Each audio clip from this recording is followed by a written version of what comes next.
So our very first topic is around performance management. And the very first thing to keep in mind is that it's all about them, meaning it's all about the intern.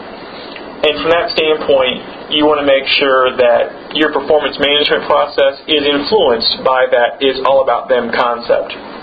And specifically what we mean is that performance management should really be about ensuring that the intern is receiving feedback and is being evaluated about the quality of work they're performing for you. And frankly, if you maintain it's an all-about-them philosophy, that will also in turn mean good outcomes for you, because the performance of the intern will be enhanced by way of them getting frequent and quality feedback from you. And let's step back and take a minute to think about that. If for whatever reason the intern is not delivering in a manner consistent with your expectations, the longer you take to communicate that to them and talk about ways to improve, the longer it'll take for you to see outcomes you expect. The longer it takes for you to see outcomes you expect, the longer you'll wait to see the outcomes you expect over the entire internship to be delivered. So the point here simply is that if you adopt a disciplined approach to performance management, which could be as simple as having a weekly touch point to review progress and give feedback, you'll maintain a focus on the intern while also benefiting yourself at the same time. Leverage existing practices when possible. Depending upon the size of your organization, you may have a well-established performance management process already in place. Don't reinvent the wheel. Leverage that. If you have values and competencies that your organization has identified as critical to your culture, evaluate your intern against those. Don't dream up or make up new things just because you feel like it needs to be different for the intern. The intern, while with you, is an employee of your organization. They should be a part of practices and processes that are consistent with every other member of your organization.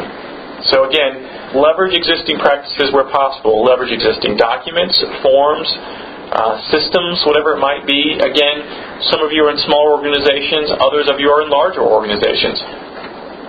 Wherever possible, leverage what's already in place. It's really important, and we talked about this early on, that your performance management process be objective. Have regular feedback. And that's so important on a number of different reasons. First and foremost, it'll fit nicely with the millennial expectations. So the millennial generation, this group of young people that your interns will originate from, a strong element that defines them as a generation is a desire for regular feedback. That's really motivated by a strong desire to achieve the highest levels of performance. So it's not so much feedback for feedback's sake, it's that they really want to exceed your expectations. They want to be sure that they're putting forth their very best effort, and they recognize that that's hard to do unless they're getting feedback around the quality of work they're doing for you. So keep that in mind, that not only is it critical to ensuring that you get the outcomes you desire, but they also expect it. And the less feedback they receive, the potential is for them to become a little dissatisfied, and you want to avoid that obviously at all costs as well, because dissatisfaction could lead to them becoming disengaged, which could then in turn lead to them not putting forth their very best effort. Also, you'll want to be objective. Now, it's important to note here that objectivity starts with also outlining what is it they're being asked to do. So, this touches a little bit around what we talked about in session 1, but it's important to have clearly defined goals and expectations. Clearly defined plan around what the intern is being asked to do.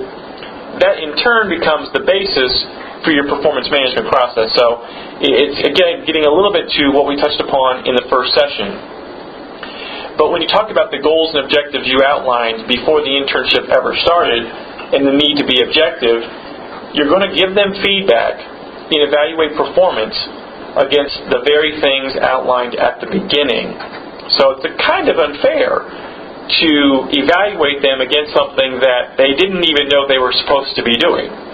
That's why it's so important to come back to those stated goals and objectives. And to support your feedback with data and examples.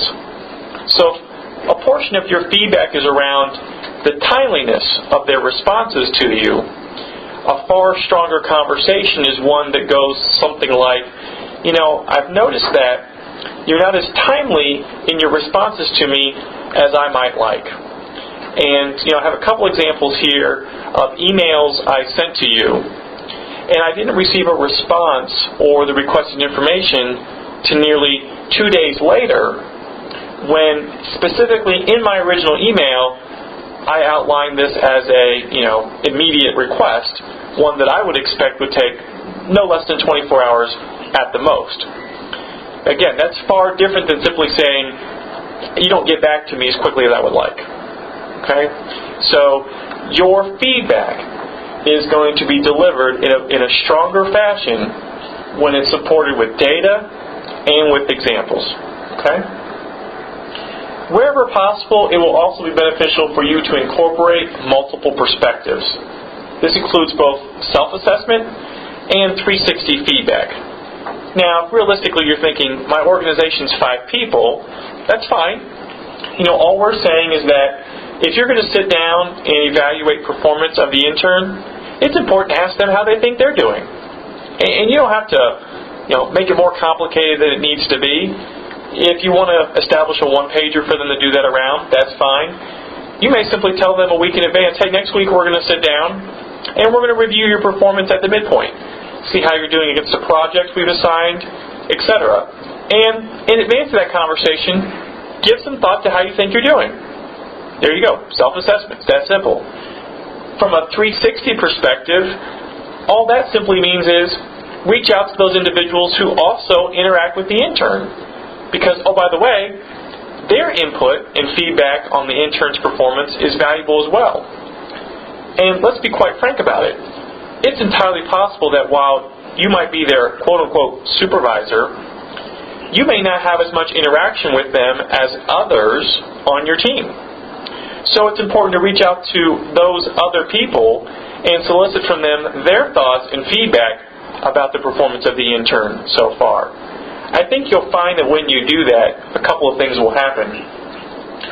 You'll make the review process that much easier because you won't be stretching for examples or data around how they're performing. You'll offset some of the burden from your shoulders to those around you who actually have more interaction with the intern.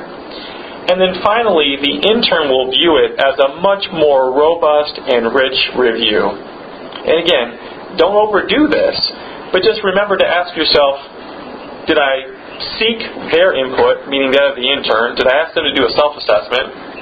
And did I gather inputs from anyone else that's had meaningful interaction with the intern? And the last thing about kind of incorporating multiple perspectives is that the extent to which they maybe work with clients and you feel like that client input would be valuable, ask them for it. Vendors, suppliers, again, they may have a project that requires significant interaction with a vendor or supplier, maybe even more so than them working with you. Ask that vendor or supplier for their input on how you think they're doing. Again, it's going to increase the overall quality of the feedback the intern receives. And the last point around performance management is really this idea of a mid and end of summer review. If you're going to do this formally, and when I say formally, like you're going to sit down, you're going to set aside an hour, and the focus of the conversation is going to be on performance. It should probably happen no less than 2 times. One, about halfway through, and again at the end. Now, I would highly encourage discussions and interactions more frequently than that, for no other reason than to ensure that you're staying on track as it relates to the overall project and assignments that they're working on. But you may reserve formal discussions for 2 times, and that would be really at the midpoint. The importance there is to reflect on time spent so far, and then to give some attention to the time from the midpoint to the end of summer, and any specific actions that would need to be taken to ensure that improvements that were required were made to ensure that both the performance of the intern may be improved and that the stated project objectives were achieved.